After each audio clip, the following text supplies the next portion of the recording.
Hey, ciao. Ça va? Merci. Ouais, C'est par où? par là-bas. Bonjour. Parce que vous faites quoi ce jeudi? Rien. Rien. Il y a Unilab, non? Déjà. Il y a pas Unilab. Ah oui, c'était super chouette l'année passée. Je n'ai pas été. Oui, c'était pas mal. Mais il y a la. Oui, c'était. Et j'ai lu un article juste tout à l'heure là sur l'anthropocène. L'anthropocène, c'était hyper intéressant, mais justement j'ai pas très bien compris. Vous avez déjà entendu parler? Non. Mais regarde, un peu plus dit là, on peut checker quoi.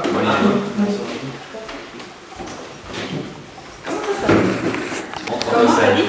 Ça s'écrit comment? A-N-T-H. Po. On va te trouver. C'est excellent. Wikipédia. Ouais.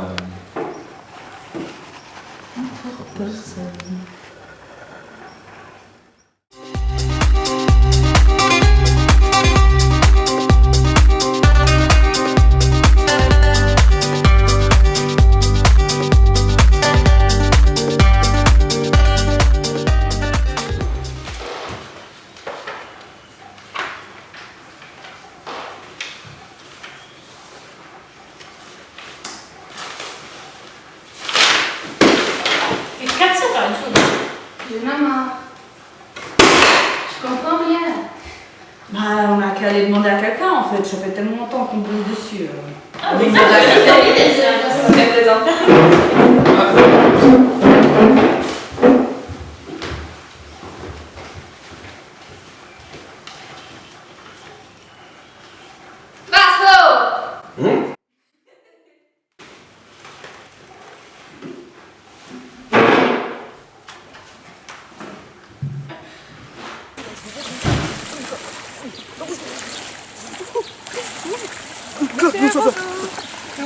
Attends 2 secondes. Ouais. Mais ta gueule, je te dis. C'est quoi l'anthropocène pour vous? C'est une fleur, non? Une jolie fleur, non?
Le début de l'anthropocène est le sujet de nombreuses recherches et de débats auprès des spécialistes. D'après Paul Crutzen, météorologue et chimiste de l'atmosphère néerlandais, qui proposa ce terme, cette nouvelle ère géologique commence avec la révolution industrielle à la fin du XVIIIe siècle. Mais nous ne sommes pas d'accord avec Paul. Après maintes discussions entre les membres de notre groupe, nous sommes arrivés à la conclusion que l'anthropocène a commencé au moment où des personnes se sont unies et ont commencé à développer des communautés qui se sont ensuite agrandies jusqu'à former les premières civitas et les plus fameux empires. Nous pensons que ce phénomène correspond à la date de 4000 ans before present, bien sûr date à prendre avec des pincettes. Dès le moment où les personnes se regroupent, des sociétés se développent, des agglomérations se forment, et les besoins en matière première, en espace ou encore en nourriture, augmentent à cause de l'augmentation des personnes en un même temps. En certains moments, ces besoins amènent à une surexploitation des ressources, et cette dernière devient insoutenable à cause d'une demande trop élevée par rapport au cycle naturel de régénération des ressources, et on commence, avec nos activités humaines, à modifier activement l'environnement et les cycles biogéochimiques. L'homme a désormais la conviction d'être au-dessous de l'environnement, de les posséder, et ne se préoccupe pas des différents effets néfastes, du pouvoir dévastateur qu'il lui impose. On peut prendre comme exemple l'Empire romain. Rome, l'urbe par antonomase, nécessitait tellement de ressources qu'il était arrivé à modifier l'économie, la société, la politique pour garantir ses biens à la crème de la société romaine.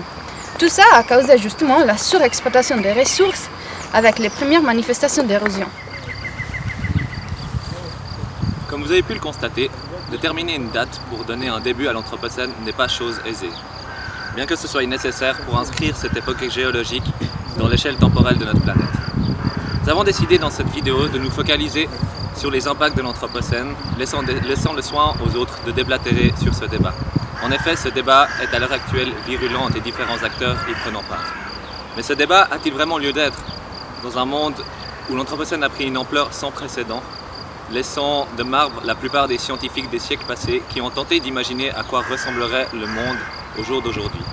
Dès lors, ne serait-il pas plus intéressant de se pencher sur des questions nous permettant de cerner ce qu'est l'Anthropocène, son ampleur, ses impacts, ses conséquences, pour permettre de répondre à des enjeux futurs qui sont en fait des enjeux relativement actuels, tels que vivre à 8 milliards sur notre planète. Ou plus généralement, comment pérenniser l'Anthropocène de manière à ce que cette époque ne reste pas qu'une simple patte de mouche sur l'échelle géologique de notre planète. Pour ce faire, nous allons vous présenter 3 aspects, figures de proue de l'Anthropocène, que sont l'exploitation de la nature, la globalisation et les effets sur la planète. Le premier phénomène choisi comme représentatif d'Anthropocène est tout ce qui implique l'exploitation de la nature par l'homme. À partir de l'agriculture, que ce soit celle menée par les anciennes civilisations comme pendant l'âge du bronze, ou celle intensive actuelle faite à l'aide de produits chimiques, ou encore la déforestation qui en est un exemple direct et qui est la forme la plus importante de modification anthropique de la Terre depuis 10 000 ans, comme on le peut voir très bien avec le cas amazonien, ou bien l'exploitation minière, véritable viol du sol et du paysage qui se poursuit depuis des millénaires, comme on le peut voir avec la mine d'argent de Potosí, exemple historique d'exploitation du sol et de prospérité de l'Empire espagnol, ou encore avec cette mine plus récente aux États-Unis. Pour finir avec l'exploitation du cours d'eau, que ce soit menée par les Romains ou par notre société actuelle, comme dans les États-Unis avec ses innombrables digues, l'homme s'est toujours servi des ressources naturelles pour le développement et la prospérité de ces sociétés, en menant une action visible sur le paysage et les écosystèmes, des premières civilisations jusqu'à aujourd'hui, à un tel point qu'on ne sait même pas à quoi la nature non anthropisée ressemble. Notre rapport à notre planète a fortement changé. À l'époque, la Terre, elle était juste immense. On ne connaissait pas ses limites et on n'arrivait vraiment pas à s'imaginer ses dimensions. La Chine, par exemple, c'était comme un autre univers. Mais aujourd'hui, je connais notre planète comme ma poche. La Terre, elle est devenue minuscule, tout petite. La globalisation entraîne une fragilisation de la Terre. Dès lors, la pérennité de notre planète ne tient plus qu'un fil. Si on veut ou pas, on fait tous partie d'un système fortement globalisé. Comme vous pouvez le constater sur cette animation montrant le transport aérien, tous les endroits sont connectés les uns avec les autres.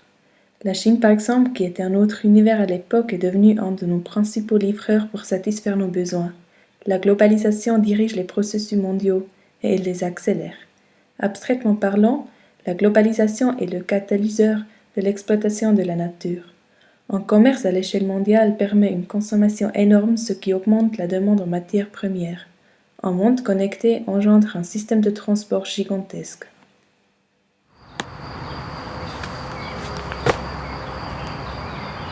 Ceci entraîne des effets avec des conséquences inquiétantes pour notre planète.